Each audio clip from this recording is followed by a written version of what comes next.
Yeah. For more on what's happening in the Middle East, let's bring in Israeli Special Ops veteran Aaron Cohen, along with Foundation for Defense of Democracy's founder and President Cliff May. Gents, thanks for joining us. Aaron, as you look at these missile attacks today from Iran hitting Israel, does this look to you like Israel is seeing Iran's best punch, or do you think it escalates from here? No, I think this is signaling. I think this is what we say in Hebrew, "Safa shel Mizrach HaTichon," which means this is just the language of the Middle East. This is how you have to speak in the neighborhood. But I want to talk to the real underbelly, guys, of Israel's recent attack on Iran. Israel had Mossad agents already on the ground well before this attack, and this was a years-long planned operation. And Israeli operatives smuggled guided missile systems into Iran and placed them near air defense assets and then remotely activated them the moment the air campaign started. They also infiltrated with civilian vehicles with hidden launch systems inside and were driven into Iran and used to knock out Iran defense air systems within the country. And the most shocking part, Mossad built a drone base near Tehran. And then from there, they launched explosive drones at some of Iran's most dangerous sites. And I think that this is Israel saying to Iran, we're already in your backyard. And if you move towards that nuclear weapon, there's going to be nothing left of Iran. And so I think this is just a quick reflex response. But I don't think Israel's done yet. I think there's going to be phase 2 and phase 3, which is probably going to be another week's worth of pounding here. But Israel just pulled off a magic trick. Nuclear sites gone.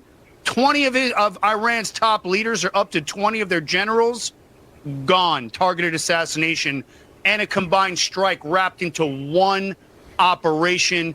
This is going to create a paradigm shift across the Middle East. I mean, Aaron, as you break that down, I mean, the level of sophistication is so impressive, which we really have seen since the October 7th terror attack and Israel's response to it thus far. Cliff, the United States so far has assisted in helping shoot down these ballistic missiles from Iran. What role should we play in this? What role do you think we'll end up playing in all of this? I think the president is playing a very clever role. He's been very clear. He said, look, I gave you guys 60 days on day 61.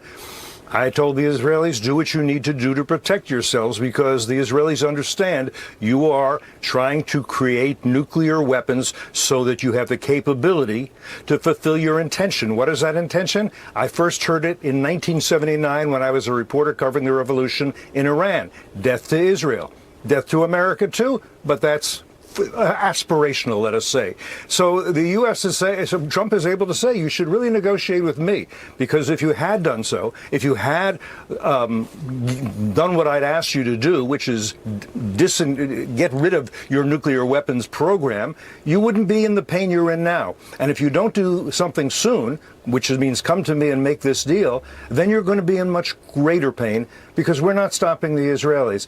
And in fact, in clever ways, we are helping the Israelis, as you said, by shooting drones and missiles out of the skies. As the Iranians try to target residential neighborhoods, the Israelis are hitting so far only military targets. I've talked to some senior Israelis. They'd prefer not to damage the economy of Iran. They know how to do that, but this is not against the people of Iran. They would like to be. We believe that the people of Iran want to be at peace with the people of Israel, but you have this theocracy, these mullahs who have ruled viciously, barbarically to their own people as well since 1979. Cliff, Aaron was talking about a paradigm shift in the Middle East. What are you seeing, or what are you looking for in terms of reaction by other governments in the region? Do you think this changes the politics, changes the future for Israel as well as Iran? You're asking me? The Arab countries, and particularly, I think he's asking me to be quick, Cliff, so you go can ahead, get and into then we'll your go. The Arab countries, the Sunni countries, the countries that are more aligned with the U.S., whatever they may say, they need to see that Israel is strong. They need to see that Israel is standing up to the regime in Iran, which is every bit as much their enemy as Israel's enemy. So it would be nice if they would speak out very candidly about that. But if they won't, this is what they see. And I think this is what Aaron's going to get to. Power is the only thing that speaks persuasively in the Middle East. You know, Aaron, why now for Israel? And what's the objective here for Israel?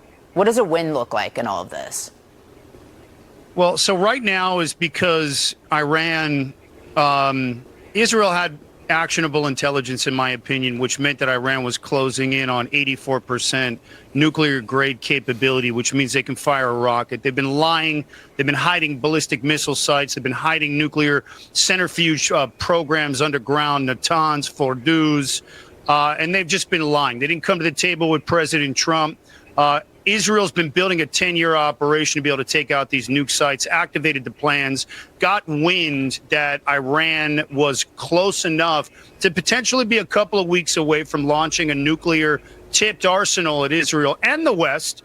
And so Israel's Prime Minister Bibi, leading from the front, said enough's enough, quietly let Trump know, and decided, hey, it's time to take out Iran's capabilities for the nuclear portion. But it's also the ability to be able to selectively target the leadership of the IRGC, who's been bullying the Middle East and beating its chest to Europe for the last decade. And so the message here is a very strong signal. You will not attack Israel. You will have no leadership capabilities. We're not going to play by any conventional rules. We're not going to play nice with officers. We're going to assassinate every one of you. And so Israel's strength lies in its preemptive capabilities and intelligence gathering. So the intel was there. The targets were locked. All of the negotiations had fallen apart, and it was enough. And don't forget, Iran's been controlling the Houthis, Hamas, and Hezbollah. And you know what? Israel's moving along the way it does. We don't have the luxury of waiting. And I think now is the time. I think the world is saying thank you. And let's get the Arabs on board. Everybody's saying thank you. Let's get the Abraham Accords going. This is the perfect combination of chemistry and military precision to get the Middle East where it needs to be. Right. Aaron Cohen, Cliff May, thank you. We appreciate your insight tonight.